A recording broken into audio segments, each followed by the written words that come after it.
দীপেন দীপেন তোমাৰ ঘৰত বহুত অসুবিধাৰ সন্মুখীন হৈছে। মই এই গাঁৱৰ নতুন চৰকাৰী হস্পিটেলৰ ডক্টৰ তোমাৰ খবৰ ল'ব আহিছোঁ। শুনিছোঁ আপুনি আহিছে। তোমাৰ যোৱাকালি দুটা গৰু মৰিলে বোলে। হয়, গৰু বিপদ, ঘৰখনত পুৰা বিপদ ছাৰ, পুৰা ঘৰৰ পত্নী কেনেকুৱা আছে এতিয়া তোমাৰ? পত্নী মানে মাজে সময়ে বেমাৰ হৈ থাকে, অসুস্থ, কেতিয়াবা পৰি যায়, কেতিয়াবা কিবা কিবি, মানে কি ক'ব ঘৰত অশান্তি আৰু। বহুত বেয়া হয়। মাটি বাৰীবোৰ আছিল ন তোমাৰ? মাটি বাৰী কি ক'ব, এই আমাৰ গাঁৱৰ দেউতাহঁতৰ অলপ এনেকেতো মাটি বাৰী লৈ যাব নোৱাৰে গাঁওবুঢ়াই, এইটো আইনগত অপৰাধ। কি ক'ব, তেওঁ আহি আপোনাক মই সহায় কৰিম।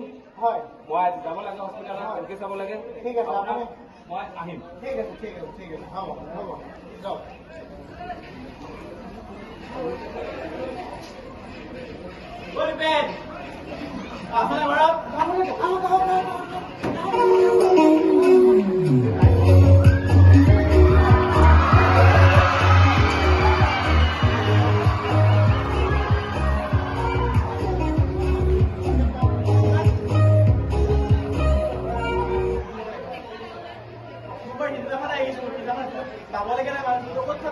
মই ইফাল সিফাল মানুহজনী অসুখ জানে, ঘৰত অসুবিধা, কি কৰিব, মই সকলোকে ধাৰ, আপোনালোকো ধাৰ আছে।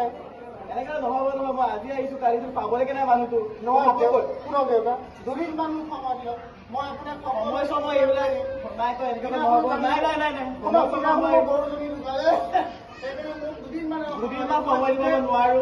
মোৰ ঘৰ এখন আছে, ময়ো চলিব লাগে, হয় নহয়? সেইটো হয়, মোক আৰু দুদিনমান নাই নাই, মই সময় দিব নোৱাৰো। আজি এটা সিদ্ধান্ত ল'বই লাগিব। আমি উপায় নাই, মোক দুদিনমান সময় দিয়ক। সময় দিব নোৱাৰো আৰু কিমান সময় দিম?